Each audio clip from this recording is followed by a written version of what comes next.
Pastor, buenas tardes. Dios le bendiga. Gracias por esta oportunidad de poder predicar. Y pues me gustaría invitar al libro de San Juan, capítulos 11, versículos 32. Libro de San Juan, capítulos 11, versículo 32. María, cuando llegó a donde estaba Jesús, al verle, se postró a sus pies, diciéndole: Señor, si hubieses estado aquí, no habría muerto mi hermano. Jesús entonces, al verla llorando, y a los judíos que la acompañaban también llorando, se estremeció en espíritu y se conmovió. Y dijo: ¿Dónde le pusisteis? Le dijeron: Señor, ven y ve. Jesús lloró. Dijeron entonces los judíos: mirad cómo le amaba. En esta ocasión me gustaría compartir acerca de realidades que se viven, que se aprende ante la partida de un ser querido. Verdades y realidades que uno experimenta cuando Dios se lleva a un ser querido. Mi Dios, te doy gracias en esta hora. Mi Dios, por favor, bendice tu palabra, Señor. Dame sabiduría y entendimiento para poder entender y expresar tu palabra, mi Dios, y ser de bendición. Te lo pido, mi Dios, tu Espíritu Santo tome control de mí. Te lo pido en Cristo Jesús. Amén. La muerte es algo real, es algo que lo vemos y lo vivimos. Es común ver en nuestro alrededor familiares quizá perdiendo a sus seres queridos, pasando tiempos quizá de dolor, de angustia, porque han perdido a alguien de la familia. Aunque tratemos de negar quizá la realidad de la muerte, pues es tan cierto la muerte como un bebé que nace, es tan real. Mientras unos nacen, otros mueren. Aún la muerte misma pues es una consecuencia del pecado, como dice en Romanos 6:23.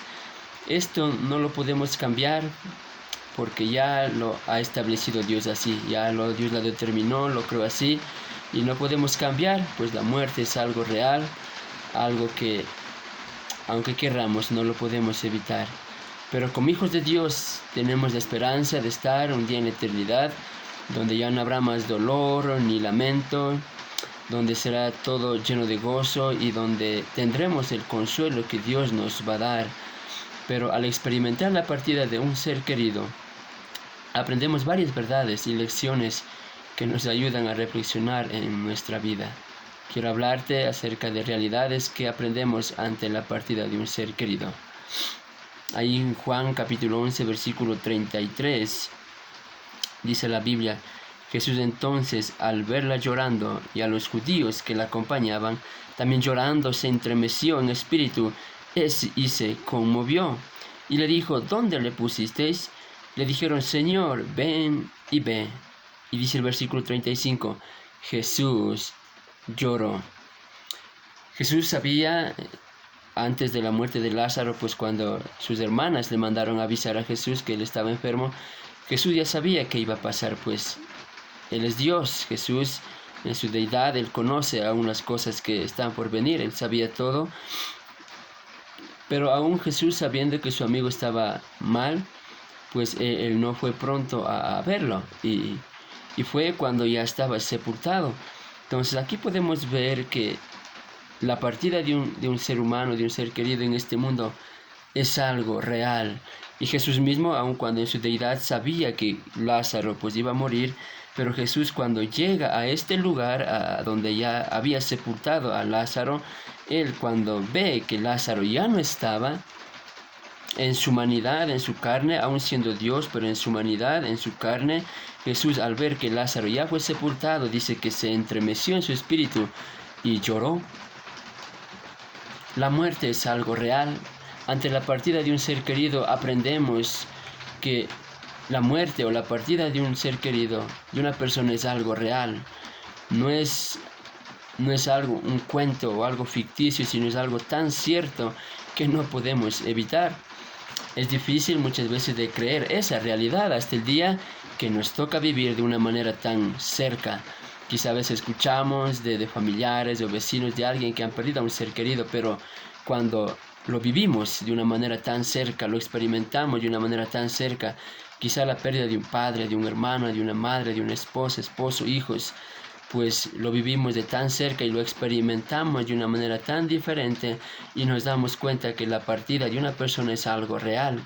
El hecho de pensar que ayer estaba aquí quizá con nosotros y hoy ya no está, es algo difícil de asimilar para nosotros. Ese espacio que esa persona ocupaba hoy y que mañana ya queda solamente un espacio, un vacío del que ocupaba esa persona, pues nos cuesta trabajo asimilar, entender. Nos cuesta creer hasta que vemos a un ser querido partir de este mundo. El dolor que causa al saber que él ya no está aquí, a veces es fuerte poder asimilar, poder salir de ese dolor. Por el amor que quizás se siente a esa persona, por el amor que hemos sembrado en esa persona, ese aprecio por ese ser querido, por ese amor tan grande que hemos cultivado, quizá el hecho de que ya no está, pues trae un dolor muy grande, la partida de una persona. También nos ayuda a ver que la partida de una persona es algo que no podemos cambiar. Y esa partida nos llegará también a todos nosotros, sin excepción de personas. Jesús, cuando va y ve que Lázaro ya fue sepultado, que ya días atrás había sido sepultado, Jesús, su espíritu, su alma, su carne, en su humanidad, se entremeció, se puso triste, le dolió y lloró.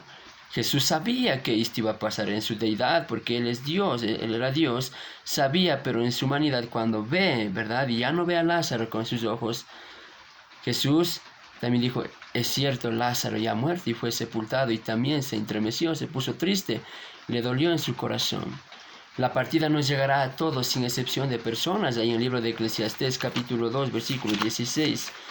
Eclesiastés capítulo 2, versículo 16. Eclesiastés capítulo 2, versículo 16 dice la Biblia, porque ni del sabio ni del necio habrá memoria para siempre, pues en los días venideros ya todo será olvidado, y también morirá el sabio como el necio. La muerte, la partida de este mundo llegará a toda persona.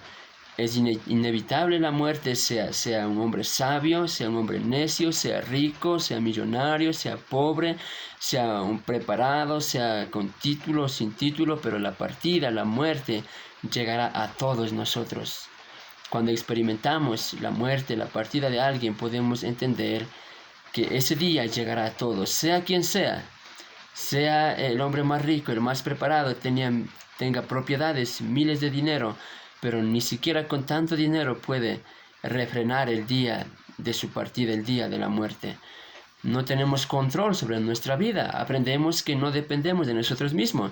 Nuestra vida no está en nuestras manos, está en las manos de Dios.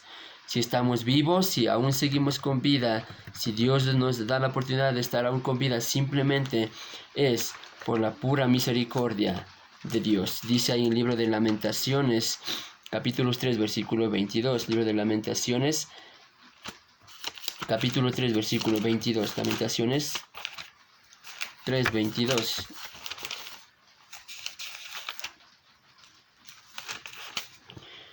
Por la misericordia de Jehová no hemos sido consumidos, porque nunca decayeron sus misericordias, dicen, nuevas son cada mañana, grande es tu fidelidad. Si estamos con vida aquí, si es que aún estamos respirando, si es que Dios no nos ha llevado todavía, es por pura gracia de Dios, por la misericordia de Dios, dicen, no hemos sido consumidos, porque nunca decayeron, porque nunca desvanecieron las misericordias de Jehová. Es por pura gracia que seguimos con vida y al experimentar esta experiencia de ver a un ser querido que ya no está, también podemos aprender que si estamos con vida es por pura gracia de Dios, por pura misericordia de Dios, porque Dios probablemente quiere que nuestra vida lo arreglemos con Él, pongamos a cuentas con Él. Dios todavía nos da oportunidades, o Dios quiere hacer algo con nosotros, pues por pura misericordia de Dios es que estamos con vida. Aprendemos ante la partida de un ser querido que la partida es real, que la muerte es real, que tarde o temprano un familiar se irá, tarde o temprano nosotros también nos iremos, es algo inevitable, es algo que no podemos ocultar, tapar con un dedo. La muerte es real, la partida es algo real que todos un día vamos a experimentar. Pero qué más aprendemos ante la partida de un ser querido? Número 2, dice en Juan 11:19, San Juan 11, en el capítulo 19. Muchos de los judíos habían venido a Marta y a María para consolarlas por su hermano. Entonces Marta, cuando oyó que Jesús venía, salió a encontrarle porque María se quedó en casa. Y Marta dijo a Jesús: Señor, si hubieses estado aquí, mi hermano no habría muerto. Aquí podemos ver cuando dice muchos de los judíos habían venido a Marta y a María para consolarlas por su hermano. Aquí Marta y María experimentaron este tiempo de dolor, tiempo de perder a su hermano, a quien querían, esta experiencia de que su hermano ya estaba aquí, estaba enfermo y hoy ya no estaba, ya fue sepultado, enterrado. Ellas experimentaron ese dolor, ese quebranto, ese corazón desgarrado, ese dolor por la pérdida de su hermano. Y aquí dice que los judíos hayan venido a consolarlas. Entonces, ¿qué aprendemos en este versículo, que en este ejemplo de Marta y María? Aprendemos que el dolor que se experimenta también es algo real. El dolor que uno pasa cuando un ser querido parte de este mundo es que experimentamos ese dolor, es algo real. Muchos, cuando vemos de lejos a familias sufriendo, pues no, es difícil de entender ese dolor. Pero cuando uno vive de manera más cercana a perder a un padre, a un hermano, un esposo, esposa, nos damos cuenta que ese dolor es algo tan real. Y aquí María mismo en el versículo 21 dice: Marta dijo a Jesús: Señor, si hubiese estado aquí, mi hermano no habría muerto. Estas dos hermanas experimentando el dolor de la partida de un ser querido. Por eso llegaron mucha gente para consolarlas, para animar en ese tiempo, dar compañía en ese tiempo, aunque la compañía, aunque sea de miles de personas, no puede llenar ese vacío que queda en una persona, aunque palabras podemos animar, podemos dar palabras de consuelo, pero palabras a veces no son suficientes para consolar a una persona que pasa por esta circunstancia, pero el sentir el apoyo de la gente, el saber que apreciaban a esa persona que partió de este mundo, el saber que tenemos el apoyo de la gente que está con nosotros, ayudándonos, consolándonos, ese apoyo pues nos fortalece, nos ayuda a seguir adelante. Y aquí Marta y María estaban con ese apoyo de la gente. ¿Por qué? Porque el dolor que experimentaron era real. Era tan cierto, era tan fuerte ese dolor que pasaban, que vinieron gente a consolarlos, a apoyar, dar su ánimo. El dolor que se siente ante la partida no se puede llenar con la presencia de gente, pero ayuda a seguir adelante. Ese vacío que queda en el corazón, simplemente Dios lo puede llenar, pero también el apoyo de la gente, la compañía de la gente nos anima a seguir adelante. En ese momento, pues al alegrar a la gente, quizá aunque más luego, ¿verdad?, quede la gente se vaya, quede vacío, pero al menos en ese tiempo, en el momento de la partida, los primeros días son los más duros, más fuertes, y ahí pues necesita gente que apoyen a una persona que ha pasado por esta circunstancia.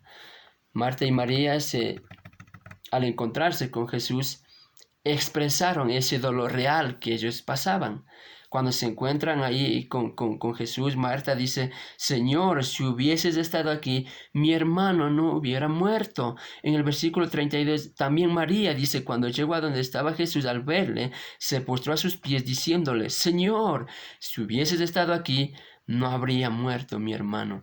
Estas dos hermanas, al pasar por este dolor, su quebrantamiento, su tristeza fue tan grande que expresaron ese dolor ante Jesús.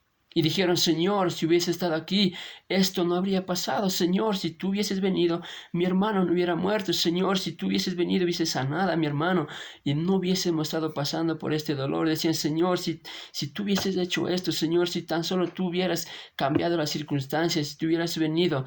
El dolor que sentían hicieron que expresaran ese dolor ante Jesús. Y sí, nosotros también hoy en día, pues pasamos por ese dolor y el momento de la tristeza, del quebranto, queremos expresar todo lo que sentimos, decir: Señor, Si tú hubieras hecho esto, Señor, si tú hubieras cambiado los planes, Señor, si tú hubieras obrado, hecho un milagro, o Señor, si yo hubiera estado aquí, o Señor, si yo hubiera llegado, o Señor, ¿por qué, Señor, permitiste esto? Y a veces quisiéramos que Dios cambie sus planes, quisiéramos que Dios hubiera obrado de diferente manera, o quisiéramos a veces regresar el tiempo y hacer algo para que se sane o se cure o no llegue a la muerte. Y quizás, Señor, si hubiera llevado al hospital, si hubiera dado este medicamento, si hubiera hecho esto, o a veces reclamando, Señor, ¿por qué haces esto, Señor?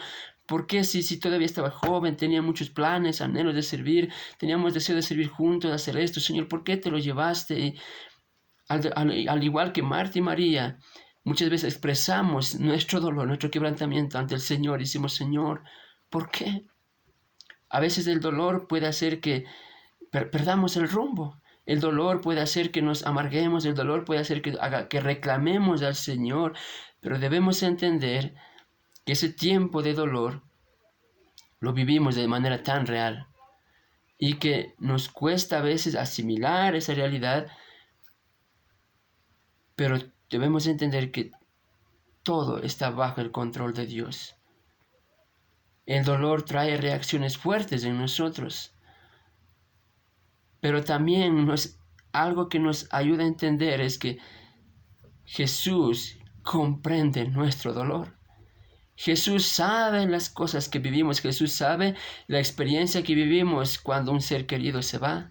Jesús nos comprende totalmente cómo es que nos duele cuando vemos a un ser querido que se va. Dice el versículo 33 nuevamente, dice Jesús entonces al verla llorando y a los judíos que la acompañaban, también llorando, dice, se entremeció en espíritu y se conmovió. Jesús también, al ver que su amigo a quien él amaba, Lázaro, ya había sido muerto, había sido enterrado. Jesús también al ver a la multitud llorando, a las hermanas de Lázaro llorando, conmovida, quebrantada, Jesús también se conmovió en su espíritu, se puso triste y lloró. Jesús, aun siendo Dios en su deidad, en su divinidad, pero también en su humanidad como hombre, también sintió el dolor de perder a un amigo. Él también experimentó la pérdida de un amigo, de un ser querido. Él también experimentó de que su amigo estaba aquí y que ahora ya fue sepultado. Y Jesús también se conmovió y lloró. Algo que nos anima hoy en día a nosotros es cuando pasamos por este tiempo de dolor, por este tiempo de quebrantamiento, es que Jesús nos comprende, Jesús nos entiende, Jesús nos fortalece, Él nos da las fuerzas para seguir adelante, aunque estemos pasando por este tiempo de dolor. Cuando experimentamos la pérdida de un ser querido, aprendemos y conocemos que el dolor es real. La experiencia, el quebrantamiento es real. Y lo vivimos en nuestra carne, nuestra humanidad, nuestro espíritu, nuestra alma se entristece porque perdemos a un ser que queremos. Pero ¿qué más aprendemos cuando experimentamos esta vivencia, esta pérdida de un ser querido? Dice Lucas capítulo 12, versículos 15. Lucas capítulo 12, versículos 15. El libro de San Lucas capítulo 12, versículos 15. Aquí Jesús habla en una parábola, pero ¿por qué Jesús comienza a enseñar esta parábola? Dice desde el versículo 13, 12, 13, y les dijo uno de la multitud, Maestro, di a mi hermano que parta conmigo la herencia. Mas él le dijo, Hombre, ¿quién me ha puesto sobre vosotros como juez o partidor? Y les dijo, mirad y guardaos de toda avaricia, porque la vida del hombre no consiste en la abundancia de los bienes que posee. Aquí en la historia nos relata de que uno de la multitud se acercó a Jesús a pedirle ayuda, a que le ayudara a que su hermano le repartiera los bienes de manera correcta. Y Jesús le reprende acerca de la importancia y de la dependencia de la vida, y Jesús le enseña con una parábola.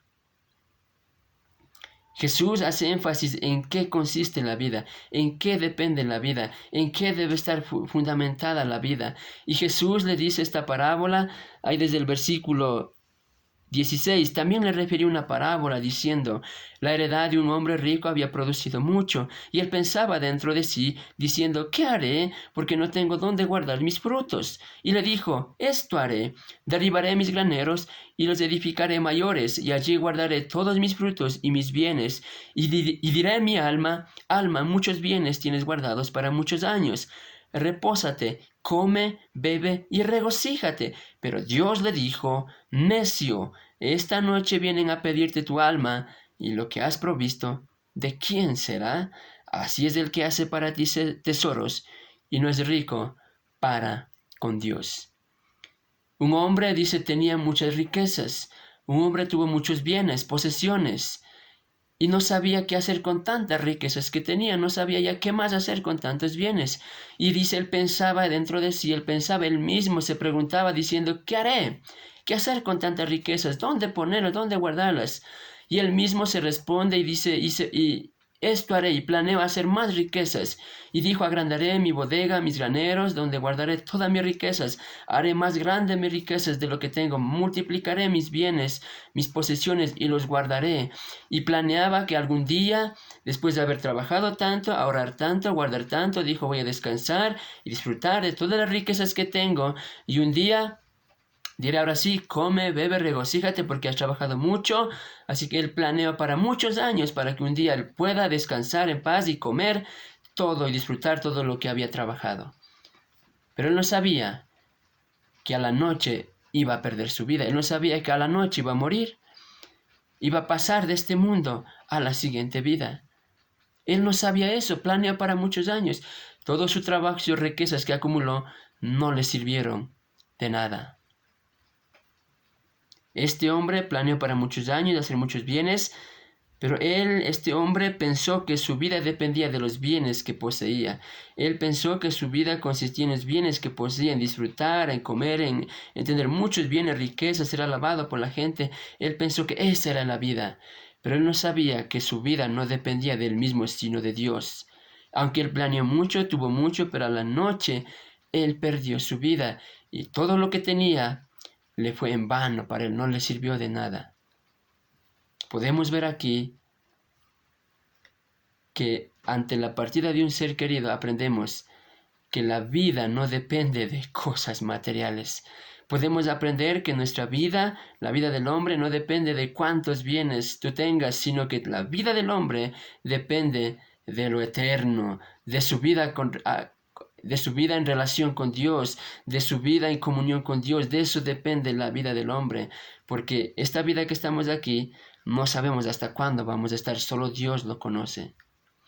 Lo único que tiene valor eterno, lo único que tiene un precio eterno, un valor verdadero, es lo que hacemos para Dios, dice en Mateo capítulo 6, versículo 19. Mateo capítulo 6, el versículo 19.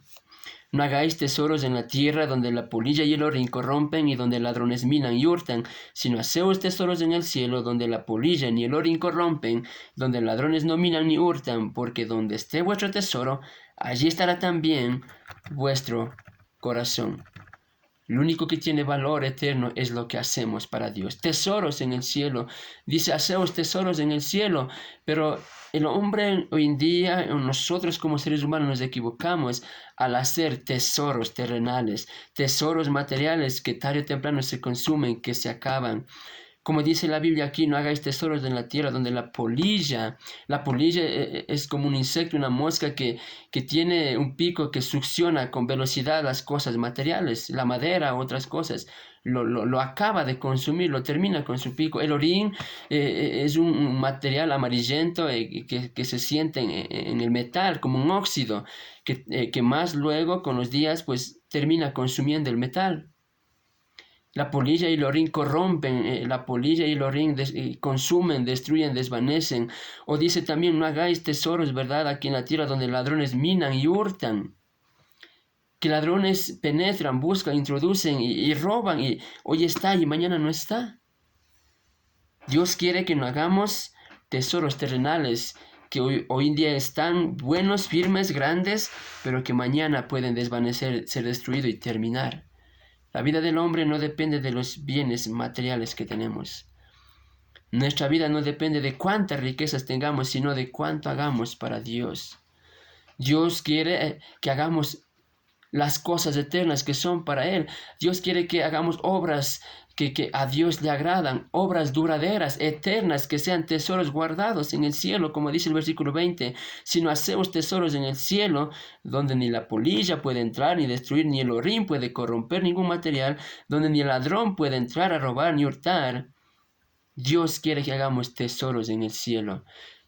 Hacer tesoros en el cielo es ganar almas, salir, predicar la palabra ante la gente, dar folletos, dar nuestros diezmos y ofrendas, como Dios quiere hacer tesoros en el cielo, como dijo Pablo ahí en Filipenses, libro de Filipenses, capítulos 4, versículos 17. Filipenses, capítulos 4, versículo 17. Aquí Pablo, hablando acerca del apoyo que él recibía de las iglesias, dice: no es que busque dádivas, sino que busco fruto que abunde en vuestra cuenta. No es que busque dádivas, sino que busco fruto que abunde en vuestra cuenta. Pablo estaba diciendo que lo que ustedes me dan como ofrendas, como apoyo, no son terrenales, no son para mis dádivas, no son materiales, no son para mi lujo, sino todo lo que dan. Mi anhelo es que abunden en vuestra cuenta en el cielo, que crezca sus tesoros en el cielo, que crezca su banco, su cuenta en el cielo, para que ahí un día reciban recompensa del cielo, un día sean coronados por Cristo, un día recibamos nuestras recompensas por haber acumulado nuestros tesoros en el cielo. Dios quiere que hagamos obras duraderas y eternas, predicando, ganando almas, dando nuestras ofrendas para la obra de Dios, que abunden en la cuenta de los cielos, servir a otros hermanos, ayudando al que padece necesidad, colaborando con los que necesitan. Es la manera de hacer tesoros en el cielo.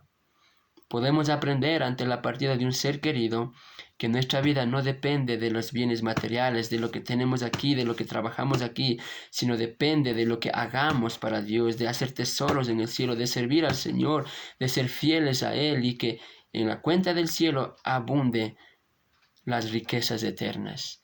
¿Qué más aprendemos ante la pérdida de un ser querido? ¿Qué más aprendemos ante la partida de un ser querido? Número 4, dice ahí Romanos capítulo 12, versículos 2. Romanos capítulo 12, versículos 2. Dice la Biblia en Romanos capítulo 12, versículos 2. Así que, hermanos, os ruego por las misericordias de Dios que presentéis vuestros cuerpos en sacrificio vivo, santo, agradable a Dios, que es vuestro culto racional. Versículo 2. No conforméis a este siglo, sino transformaos por medio de la renovación de vuestro entendimiento, para que comprobéis cuál sea la buena voluntad de Dios, agradable y perfecta. Cuál sea la buena voluntad de Dios, agradable y perfecta. Regresando al libro de Lucas, capítulos 11.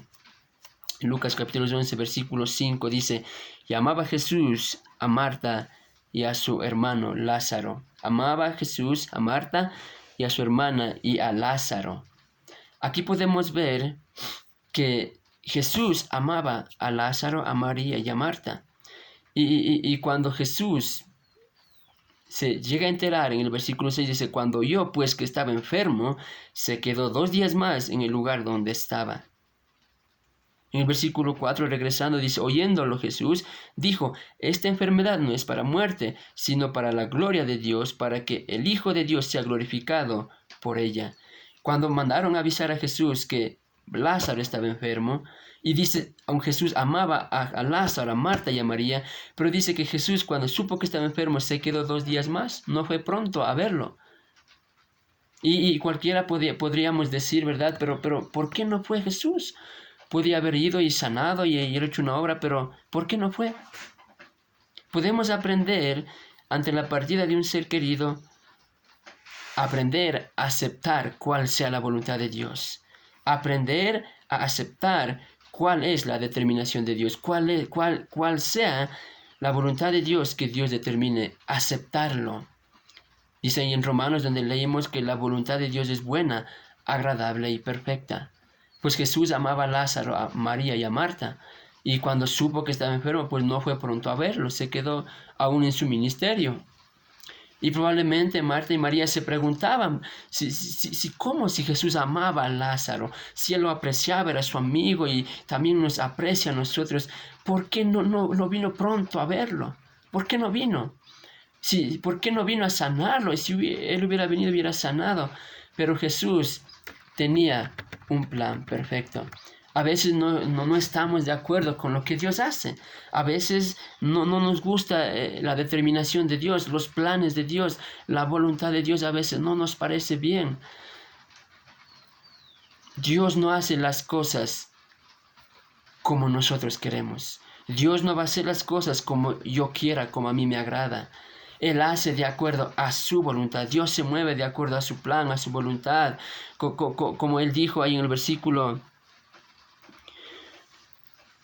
4, 11:4, oyéndolo Jesús dijo, esta enfermedad no es para muerte, sino para la gloria de Dios.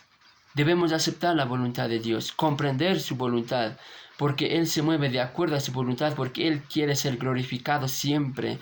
Aunque en esta vida no lo comprendamos, por qué suceden las cosas así, no lleguemos a entender al 100% con exactitud por qué el ser querido fue o por qué perdí a este ser querido, por qué Dios se lo llevó, si tenía muchos años de vida, muchos planes en el ministerio quizá, y no lo vamos a comprender por qué pasan estas cosas, pero un día en la gloria, en la presencia del Señor, comprenderemos por completo cuáles fueron los planes de Dios. Los planes de Dios son perfectos y Dios se mueve de acuerdo a su voluntad. Dice la Biblia ahí donde leímos que la muerte de Lázaro no era para pérdida. No era para pérdida. Dice ahí que todo para el Señor, aun la muerte de Lázaro para Cristo, era ganancia. Era ganancia. Todo esto, dice, era para la gloria de Dios, como dice en el 11, versículo 4. Todo, dice, esta enfermedad no es para muerte, sino para la gloria de Dios, para que el Hijo de Dios sea glorificado por ella. El nombre de Dios sea glorificado por la resurrección de Lázaro.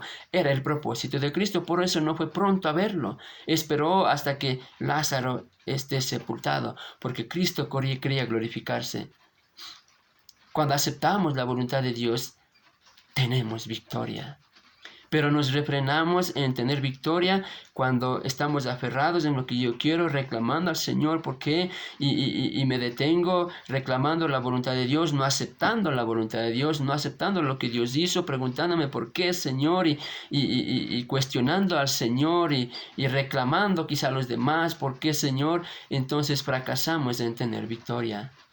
Pero cuando aceptamos la voluntad de Dios, aceptamos lo que Dios hizo y reconocemos lo que Dios hizo en su voluntad, tenemos victoria. Dice en Juan capítulo 11, versículo 38 hasta el 44. Jesús, profundamente conmovido otra vez, vino al sepulcro. Era una cueva y tenía una piedra puesta encima. Y dijo Jesús, quitad la piedra. Marta, la hermana del que había muerto, le dijo, Señor, hiede ya, porque es de 4 días. Jesús le dijo, ¿no te he dicho que si crees verás la gloria de Dios? Entonces quitaron la piedra de donde había sido puesta el muerto. Y Jesús, alzando los ojos a lo alto, dijo, Padre, gracias te doy por haberme oído. Y yo sabía que siempre me oíes, pero lo dije por causa de la multitud que está alrededor, para que crean que me has enviado. Dice, y habiendo dicho esto, clamó a gran voz, Lázaro, ven fuera. Y el que había muerto salió, atadas las manos y los pies con vendas, y el rostro envuelto en sudario. Jesús le dijo, desatadle y dejadle ir. Cuando aceptamos la voluntad de Dios, tenemos victoria. Aun cuando Marta y María dijeron, Señor, si hubieras estado aquí, Señor, tal vez nuestro hermano hubiera resucitado. Pero dice en el 11:22, mas también sé ahora que todo lo que pidas a Dios, Dios te lo dará. Aunque en el dolor ellos decían, Señor, ¿por qué si hubieras venido? Pero también ellas entendieron que Dios tenía un plan y dijeron, mas y también sé ahora que todo lo que pidas a Dios, Dios te lo dará. Ellas confiaron en el Señor, confiaron en Jesús, en que aceptaron la voluntad, aceptaron que Jesús no había venido a sanarlo porque Dios tenía un plan y reconocieron que Dios podía aún levantarlo de los muertos. Y Jesús resucitó a Lázaro. Lázaro fue resucitado.